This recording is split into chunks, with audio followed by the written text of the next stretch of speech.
Look, we're simple people here. We like our V8s. We like the diesel torque that could pull a house off its foundation and the smell of race gas that reminds you of a Saturday night well spent. And to be honest, I'm still mourning the loss of V8s and our Tundras, just like a dog who lost its favorite bone.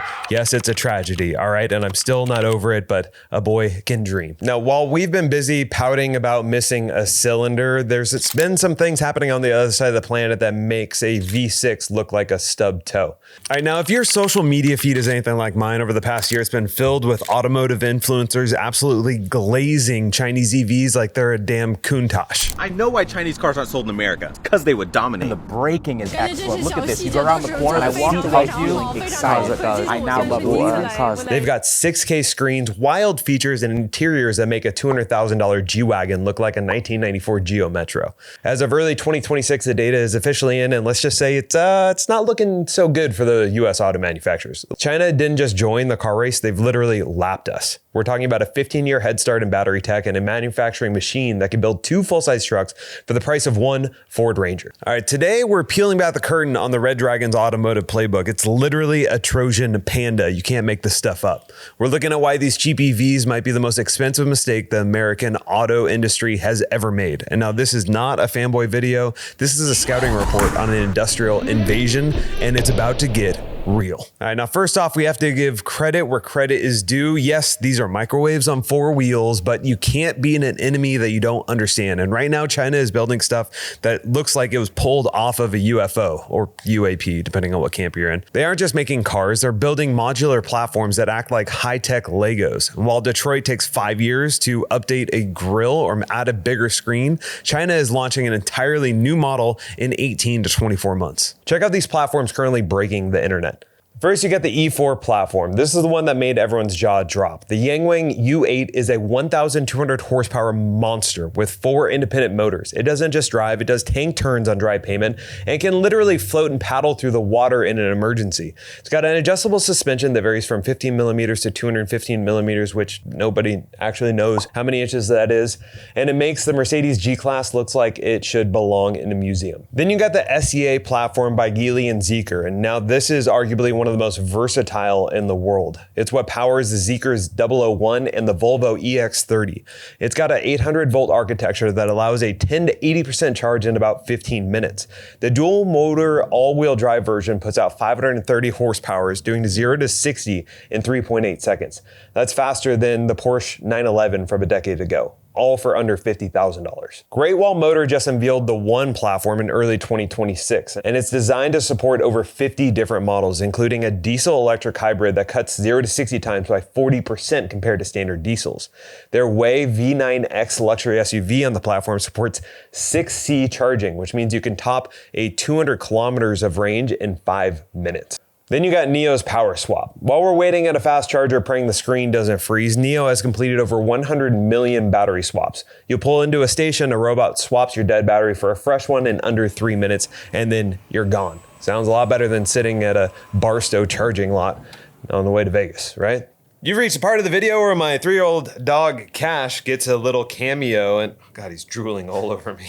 Oh God. And for subscribing to the last video, he gets a tasty treat. He's a chonky boy. He's growing. If you want him to get more treats, make sure to subscribe. I am covered in drool.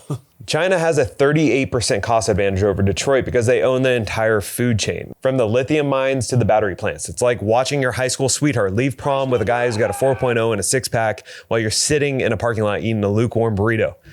I don't know anything about that. All right, these platforms are cool and all, but now let's talk about the part that should make your skin crawl. You think you're just buying a cool car with a cool screen? Wrong. You're buying a surveillance node on 4 wheels. As of early 2026, the US government is officially moving to ban Chinese automotive software from connected vehicles. Why? Well, because these things are data-hungry monsters. A modern smart SUV from China can suck up over 1 terabyte of data every hour. They've got cameras that scan every face on the street, microphones that never sleep, and sensors that can monitor your biometric data through the steering wheel. I'm not joking about that. It's kind of crazy. Rumor has it that by 2029, the US will even ban the connectivity hardware. And just think about that for a second. If relations with Beijing tank, they don't even need to shoot a missile. They could just hit the kill switch. This would theoretically disable the vehicles remotely or use geolocation performance data to track government and military movements. There's a reason why the US is a little sketched out on these Chinese vehicles. Let's just put it that. Brother, Now, if we were to make Chinese vehicles legal in the US, it's not for convenience. It's really just a national security nightmare. It's like inviting a spy to live in your guest bedroom because he promised to pay for the Wi-Fi. It's not a very good trade, even though they are pretty cheap. But Carter, the price is so good, you could get a brand new car for under $30,000. That's what everyone is saying, and I totally understand. But guess what? It's meant to be cheap because it's meant to be bait. Do you honestly think that when your husband gives you a back rub at night that he is doing it out of the goodness of his heart, no strings attached? No. Definitely not. This is predatory pricing. The Chinese government pumps billions of dollars into these companies so that they could sell cars at a loss until Ford, GM, and Stellantis can't pay their light bills anymore. Not to mention the wages that they're paying their people and the factory conditions. It's probably not up to our spec, okay? If you care about that, like human rights and stuff, it is important. Now, let's just take a step back for a second and look at the global stage. All right, in 2025, Chinese EV exports rose by 87% year over year. In Brazil and Thailand, Chinese brands now own 80% of the EV market share. They're using battery diplomacy to lock us out. They go into a country and say, we'll build your roads and we'll build your power grid, but you have to use our charging standards, and that's by design. So is this game over? Is China gonna take over all auto manufacturing? No way, I would never bet against America, but we do need to stop being naive and start being a little smarter in how we approach the global market. First, we need to learn China speed. Detroit needs to stop acting like a 100-year-old dinosaur and start innovating like a tech company. Second, we need to own our own supply chain. We can't rely on a foreign adversary for the heart of our vehicles. We need American lithium and American-made batteries. Third, we need to play to our strengths, privacy and trust. Our selling point shouldn't be just horsepower. It should be your data stays in your garage. All right, now here's some of my final thoughts. Yes, the Red Dragon is at the gates, and the question is, what is America going to do about it? When you rewind to 20 years ago, before China really had all of this technology developed, they had a huge problem. They don't have any oil. America has an abundance of oil. So obviously they pivoted to not only create EV technology, but also coal power plants, nuclear power plants,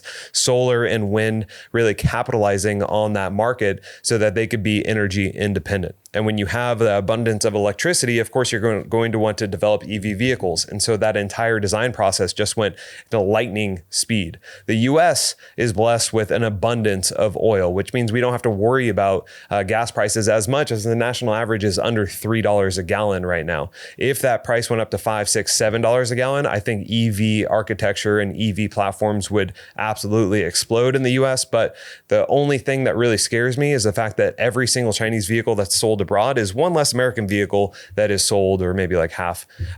So what does that mean for the future? If we stop selling cars abroad, that means our cars here are actually going to be more expensive because you don't have the same economies at scale. So I think that's a risk for the US to figure out if we really want to go down the rabbit hole of exporting EVs, even though Ford just lost $19 billion. We did a video on that from a couple of weeks ago on their EV infrastructure. And the reality is I don't see a clear path forward to having Chinese vehicles in the US, although they are really cool to look at. I think the biggest conspiracy that I've been pondering about is, why are all these influencers really profiling these Chinese vehicles? And I think that deserves a deeper dive. All right, let me know in the comments below if you think a Chinese EV should be sold in the US. I'll let you guys fight it out in the comments. Most people hate the EVs in the US. That's just facts, not feelings. But you know what? Tesla is an American-made company, one of the most American-made vehicles in the United States. And I could definitely stand by that.